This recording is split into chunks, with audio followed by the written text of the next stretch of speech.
गर वक्त अजल सर तेरी चौखट पे रखा हो, जितनी हो कज़ा एक ही सजदे में अदा हो। गर वक्त अजल सर तेरी चौखट पे रखा हो, जितनी हो कज़ा एक ही सजदे में अदा हो।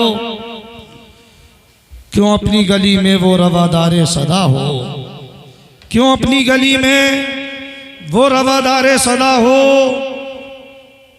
खुद भीख लिए राहे गदा देख रहा हो, जो भीख लिए राहे गदा देख रहा हो। ढूंढाई करे सदरे क़ियामत के सिपाही, या रसूल अल्लाह वो किसको मिले जो तेरे दामन में छुपा हो। ढूंढाई करे सदरे क़ियामत के सिपाही, वो किसको मिले जो तेरे दामन में छुपा हो। दिल दर्द से बिस्मिल की तरह लौट रहा हो, सीने पे तसल्ली को तेरा हाथ धरा हो। आला हज़रत अज़ीमुल बरकत मुजद्दिद दीन व मिल्लत शाह इमाम अहमद रज़ा खान बारगाह रसूल में ख़िराज अक़ीदत पेश करते हैं। या रसूल अल्लाह, रुख दिन है या मेरे समा, ये भी नहीं वो भी नहीं। पैगंबर का चेहरा क्या है? दिन का सूरज है या दिन है? क्या है मुस्तफ़ा का चेहरा? इमाम अहमद रज़ा से पूछो, फरमाते हैं रुख दिन है या मेरे समा, ये भी नहीं वो भी नहीं। शब जुल्फ़ी या मुश्के खुता, ये भी नहीं वो भी नहीं। वाजिब में अब्दियत कहाँ, कुदरत में ये ताकत कहाँ। हैरान हूँ ये भी है ख़ता, ये भी नहीं वो भी नहीं। वो इमाम अहमद रज़ा मस्जिद रज़ा में तशरीफ़ लाया।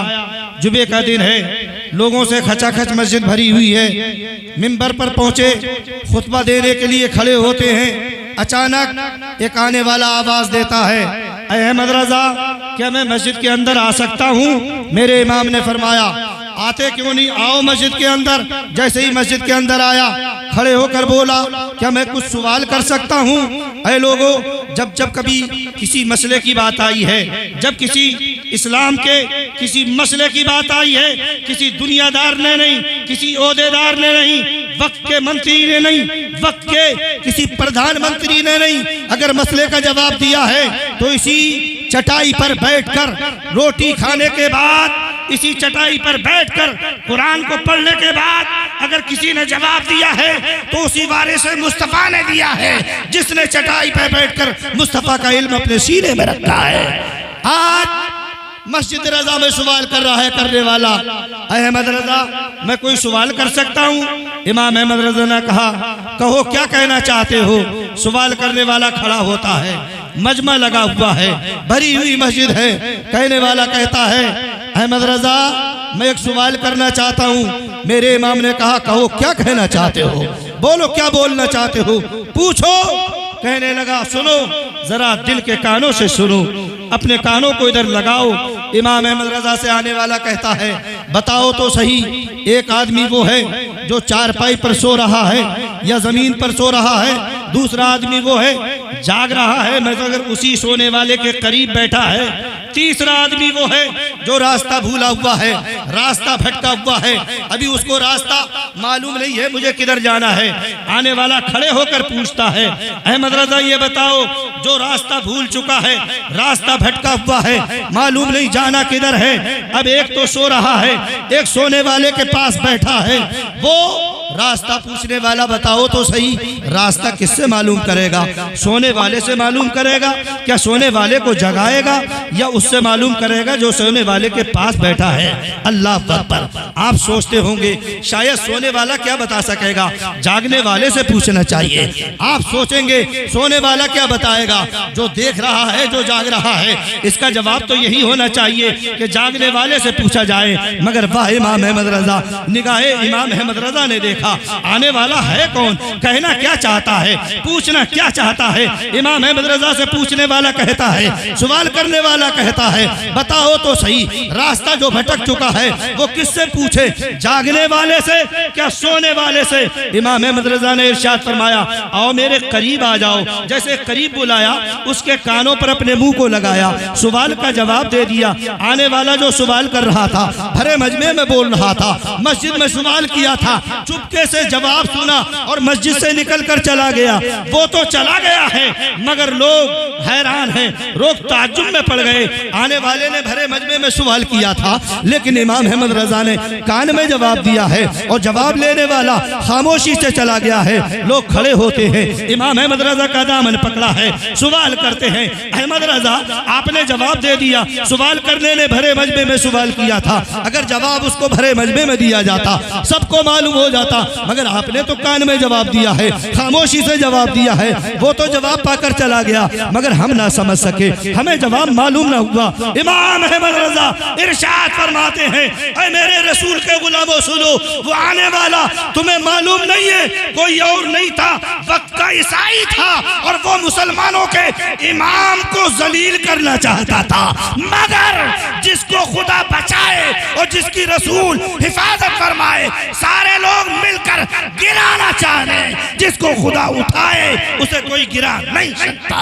सुभान अल्लाह। नारे तकबीर, नारे रिसालत, मसलके आला हजरत, फैज़ाने आला हजरत, फैज़ाने हुजूर सरकार ताज शरिया, नारे तकबीर, नारे रिसालत। इमाम अहमद रजा ने इरशाद फरमाया, सुनो वो सवाल जो कर रहा था ना ईसाई था, सोने वाले से मेरे मुस्तफ़ा को मुराद ले रहा था, जागने वाले से अपने ईसा, अपने नबी ईसा को मुराद ले रहा था। वो कहना ये चाहता था अगर इमाम अहमद रजा जवाब ये दे देते हैं सोने वाले से नहीं पूछा जाएगा रास्ता, जागने वाले से पूछा जाएगा, तो भरे मजमे में कहता जब जागने वाले से पूछा जाएगा तो मेरा नबी ईसा आज भी जिंदा है, उसी को मान लो, उसी पर ईमान ले आओ, लिहाजा सोने वाले से नहीं पूछा जाए। लेकिन इमाम अहमद रजा ने जवाब दिया था, ऐ सवाल करने वाले ये क्यों समझता है कि सोने वाला बेखबर है? हो सकता है जो बैठा हुआ है ना उसे मालूम ना हो,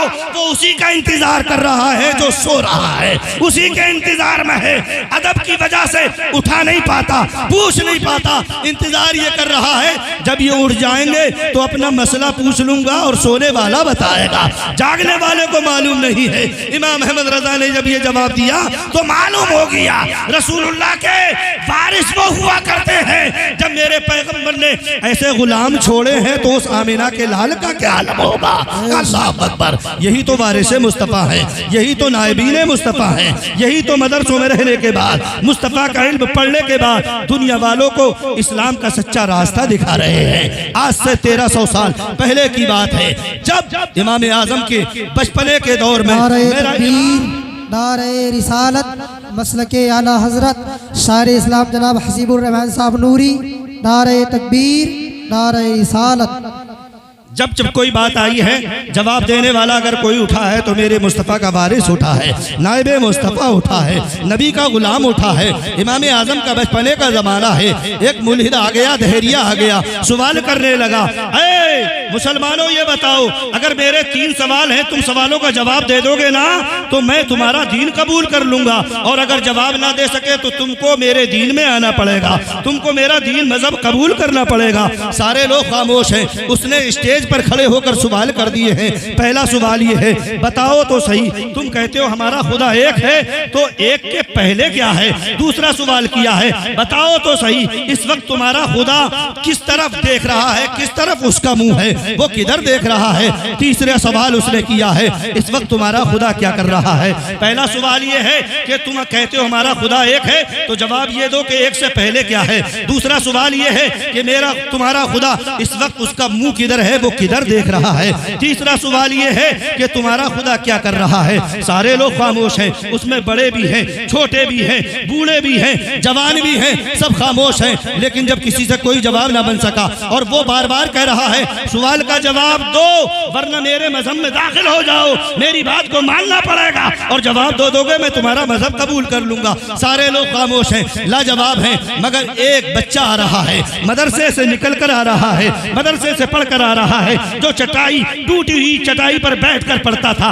आने वाला आया, लोगों के मजमे को देखा, पूछा अरे भाइयों बताओ तो क्या बात है। लोगों ने सारा मसला बता दिया, सारा मसला बता दिया, लोगों का सवाल, उसका सवाल सामने रख दिया। एक एक यहूदी है, दहरिया है, वो इस तरीके का सवाल कर रहा है, बेदीन आकर सवाल कर रहा है। हजरत इमाम आजम का बचपने का जमाना है। अल्लाह अकबर, मेरा इमाम बचपने के आलम में अभी मदरसे से निकल कर आ रहा है। मेरा इमाम कहता है, जरा इससे कहो, ऐ लोगों खामोश हो जाओ, सबके सब मुतमईन हो जाओ। इसने जो सवाल किए हैं ना, इसके सवालों का जवाब मेरे मुस्तफा का गुलाम देने को तैयार है। अल्लाह अकबर, सारे लोग खुश हो जाते हैं। चेहरों पे हवाइयां उड़ रही थी, उनके चेहरों का रंग फक पड़ चुका था। सब लोगों ने खुशी में कहा था, ऐ सवाल करने वाले तुम बैठ जा, अब हमारी कौम का एक बच्चा जवाब देने के लिए खड़ा हो रहा है। अल्लाह अकबर, जैसे ही वो बैठा ना, तो मेरे इमाम ने उस जमाने बचपने के जमाने में कहा था, तालिबे इल्मी के जमाने में कहा था, ऐ लोगों इससे कहो, ये सवाल करने वाला है ना, जब सवाल करने वाला है मैं उसका जवाब देने वाला हूँ। जो सवाल करने वाला होता है वो नीचे खड़ा होता है, जो जवाब देने वाला होता है ना वो ऊपर खड़ा होता है। इससे कहा जाए जरा देर के लिए नीचे आ जा, मैं उसका जवाब देने वाला हूँ। इमाम आजम का बचपने का जमाना है। मेरा इमाम ऊपर बैठ जाता है, वो सवाल करने के लिए नीचे खड़ा होता है। इमाम आजम ने फरमाया, बताओ अब सवाल करो, अपने सवालों को दोहराओ। उसने पहला सवाल ये किया ना, बताओ तो सही, इस वक्त तुम्हारा खुदा तुम कहते हो एक है, एक से पहले क्या है? मेरे इमाम ने इरशाद फरमाया, सुन, तू अगर ये सवाल कर रहा है तो यहाँ से गिनती गिनना शुरू कर, 1 2 3 4 5। जब उसने 10 तक गिनती गिनी ना, तो मेरा इमाम कहता अब इधर से गिनो 10 के बाद बताओ क्या है? कहने लगा 9। बताओ 9 के बाद क्या है? कहने लगा 8। जैसे ही वो गिनते गिनते 1 2 के बाद 1 पर आया, मेरा इमाम कहता है अब बता 1 के बाद क्या है? तो कहने लगा 1 के बाद तो सारे अदद खत्म हो जाते हैं, 1 के बाद कुछ नहीं रहता। मेरा इमाम कहता है, ऐ नादान, तुझे मालूम नहीं, जब 1 के बाद कुछ नहीं तो मेरा परवरदिगार एक है, उसके बाद कुछ नहीं, वही तो हमेशा से है, वो हमेशा रहेगा। सुभान अल्लाह, सुभान अल्लाह। दूसरा सवाल कर, बता तेरा दूसरा सवाल क्या है? कहने लगा दूसरा सवाल ये है कि इस वक्त तुम्हारा खुदा किधर देख रहा है? अल्लाह अकबर, मेरे इमाम ने इरशाद फरमाया, मोमबत्ती लाओ। मोमबत्ती लाई गई, कहा दिया सलाई लाओ। माचिस लाई गई, कहा इस चराग को जरा रोशन कर दो। मोमबत्ती जलाई गई, जब मोमबत्ती जलकर रोशन हो गई ना, चराग जलने लगा। मेरा इमाम उससे भी कहता है, अहले मजमा से कहता है, सारे लोगों से मुखातिब होकर कहता है, इससे सवाल किया जाए, पूछा जाए इस वक्त इस चराग की रोशनी किधर है, इसका मुंह किधर है? अल्लाह अकबर, वो कहने लगा, जवाब देता है, ऐ बच्चे ये चराग है और चराग का कोई मुंह नहीं होता, ये तो नूर है, नूर का कोई मुंह नहीं होता। मेरा इमाम कहता है, सुन, मेरा रब कहता है, अल्लाह नूरुस समावाति वल अर्द, मेरा परवरदिगार जमीन का भी नूर है, आसमान का भी नूर है। अल्लाह अकबर, इमाम आजम ने बचपने में कहा था, सुन, मेरा रब जो है ना वो जमीन का भी नूर है, आसमानों का भी नूर है, और तू खुद कहता है कि नूर का कोई मुंह नहीं होता। अल्लाह अकबर, मेरा इमाम कहता है, मेरा रब तो जमीन का भी नूर है, वो आसमानों का भी नूर है, वो एक वक्त में हमेशा से हर तरफ देखता है, बल्कि देखता ही नहीं, दिलों के राजों को भी जानता है। फौरन 2 सवालों का जवाब मिला ना। तीसरा सवाल मेरे इमाम ने बचपने में कहा था, बता तो सही तीसरा सवाल क्या है? तो बोला, एक सवाल का जवाब और दे दे, मैं तेरे मजहब को कबूल कर लूंगा, तेरी बात को मान लूंगा। मेरे इमाम ने इरशाद फरमाया, अपना सवाल दोहरा, जरा सवाल तो कर ले। इमाम आजम से सवाल किया गया, बचपने का जमाना है। इमाम आजम से बोला, इस वक्त तेरा परवरदिगार क्या कर रहा है? इमाम आजम ने इरशाद फरमाया, लोगों मुखातिब हो जाओ, लोगों से इरशाद फरमाया, ऐ लोगों सुनो, इसे बता दो इस वक्त मेरा रब क्या कर रहा है? मेरा रब मुझे इज्जत दे रहा है, इसे जिल्लत दे रहा है। मेरा रब मुझे बुलंद कर रहा है, इसे जलील कर रहा है, इसे स्टेज से लाकर नीचे रख दिया है और मुझे नीचे से मेरे रब ने ऊपर पहुंचा दिया है। अल्लाह अकबर, जब ये जवाब मिला ना तो वो मजहबे इमाम में दाखिल हो जाता है, मेरे नबी का कलमा पढ़ता है, मुसलमान हो जाता है। मेरे कहने का मकसद ये है, ऐ लोगों, जब कभी इस्लाम की कश्ती डगमगाई है, जब कभी इस्लाम की कश्ती हिचको लिखा रही है, ऐसे वक्त में अगर कोई उठा है जवाब देने के लिए तो यही मदरसे का तालिब इल्म उठा है, चटाई पर पर बैठकर पढ़ने वाला उठा है, मुस्तफ़ा का दीवाना उठा है, रसूलुल्लाह का गुलाम उठा है, मुस्तफ़ा का वारिस उठा है, नाइबे मुस्तफ़ा उठा है। और उसने जवाब दे दिया है, जब नबी के गुलामों के बच्चों का ये आलम है तो आमिना के लाल का आलम क्या है। सुभान अल्लाह, जिंदाबाद जिंदाबाद। बहुत खूब। मैंने आयत पढ़ी है ना, रब कहता है तूबू इलल्लाह जमीआ। इंशाअल्लाह आपको तफसील से गुफ्तगू सुननी है मुनाज़िर अहले सुन्नत की। सैयद अफरोज मियाँ भी तशरीफ फरमा है, दिलों को करीब करो, जरा तवज्जो मेरी तरफ करो। बस 10 मिनट की गुफ्तगू करके मैं अपनी बात को ख़त्म कर रहा हूँ। रब कहता है तूबू इलल्लाह जमीआ, सब के सब अल्लाह की तरफ रुजू करो, सच्ची तौबा करो। और सच्ची तौबा की अलामत, उसकी पहचान, मैं नहीं कहता गैरों की किताब पढ़ो, मैं नहीं कहता औरों की तारीख देखो, 2 बातें कह के रुखसत हो रहा हूँ। सच्ची तौबा की अलामत क्या है, निशानी क्या है? यूं तो हम सब कहते हैं हम तौबा करते हैं, हम सब कहते हैं मौलाना हमें क्या आप मुसलमान नहीं समझते, क्या हम मोमिन नहीं है?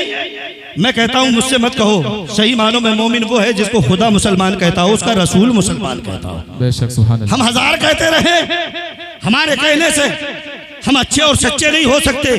हाँ, अगर अच्छे बनना चाहते हो तो तुम्हें कहने की जरूरत नहीं कहे पड़े, तुम्हारा रब तुम्हें सच्चा कहे, तुम्हारा रसूल तुम्हें सच्चा कहे, ऐसे बन जाओ। कैसे बनोगे सुनो, हजरत फुज़ैल इब्न अयास, ये वो फुज़ैल हैं जो कभी डकैती डाला ही नहीं करते थे, डलवाया करते थे। बहुत बड़े वक्त के डाकू थे, सरदार थे। एक दिन डकैती की नीयत से सारे काफिले के साथ निकले थे। अचानक एक जगह पड़ाव किया, गुजर रहे थे, उसी जगह मैदान में एक काफिला ठहरा हुआ था, मुसलमानों का काफिला, लेकिन उसी काफिले में कुरान की तिलावत हो रही थी।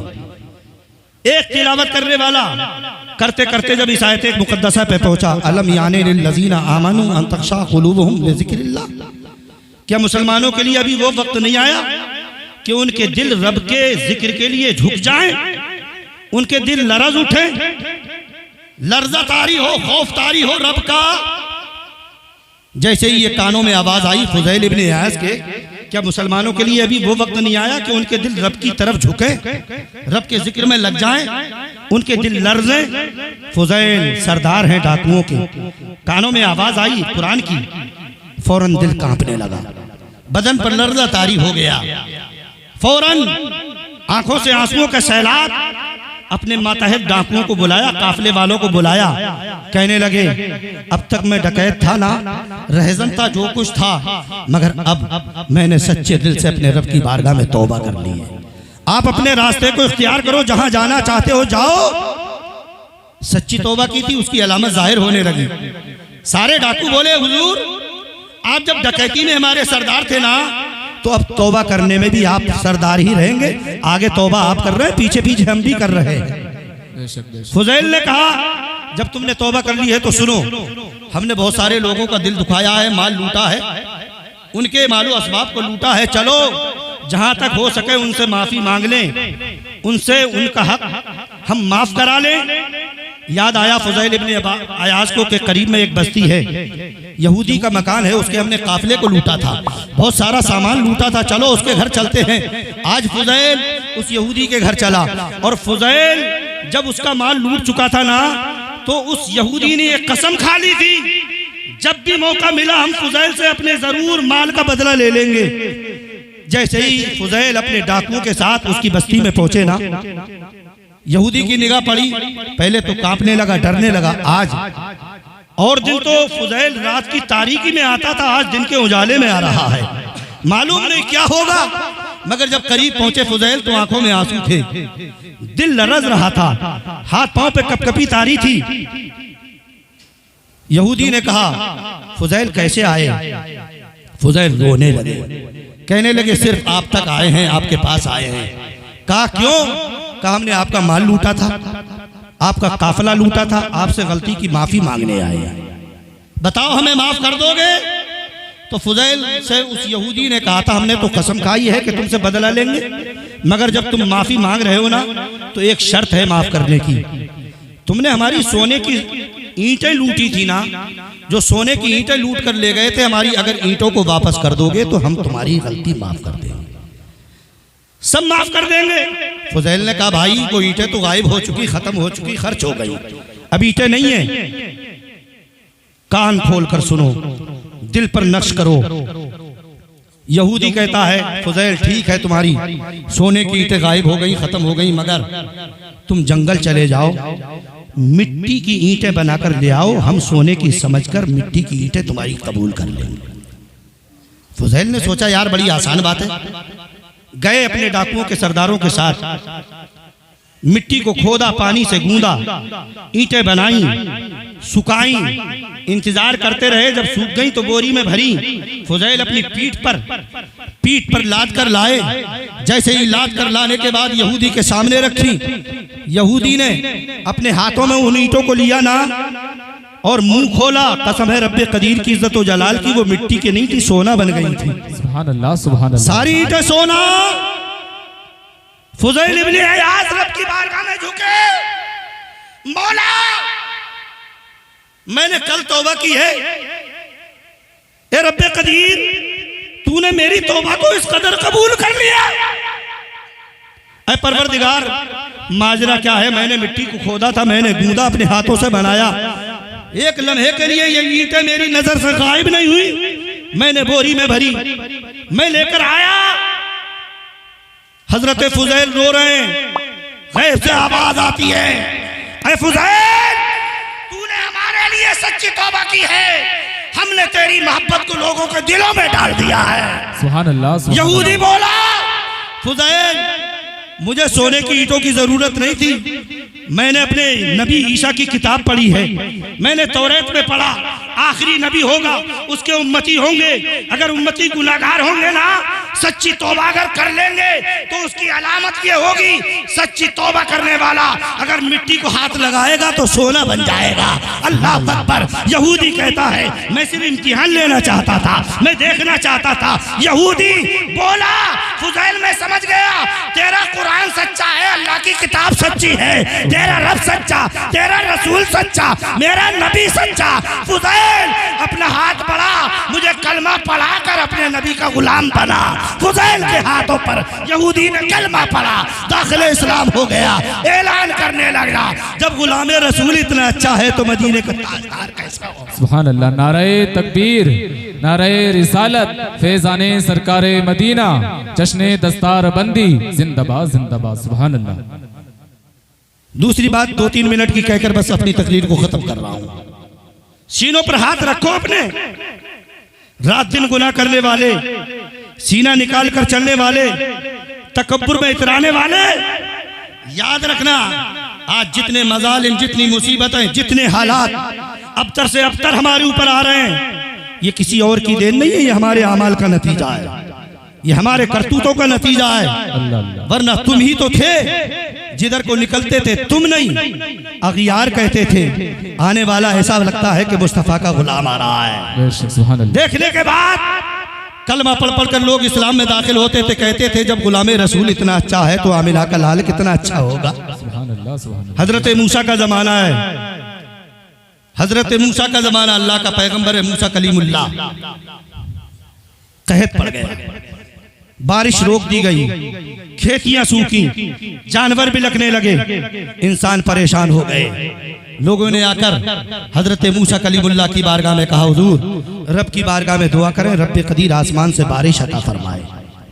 हजरत मूसा की बारगाह में पहुंचे, आज की तरह नहीं थे लोग कि साहब मांगना है चलो मस्जिद में अल्लाह से मांगेंगे, किसी को वसीले की जरूरत क्या है, बेवसीले मांगेंगे। हजरत मूसा की बारगाह में आए, हजरत मूसा ने भी ये कहा मुझे ले जाने की या मेरी बारगाह में आने की जरूरत क्या है, अपने रब से क्यों नहीं मांग लेते। मूसा जानते थे रब देता जरूर है मगर अपने महबूबों के वसीले से देता है, रब देता जरूर है मगर अपने महबूब बंदों के जरिए से देता है।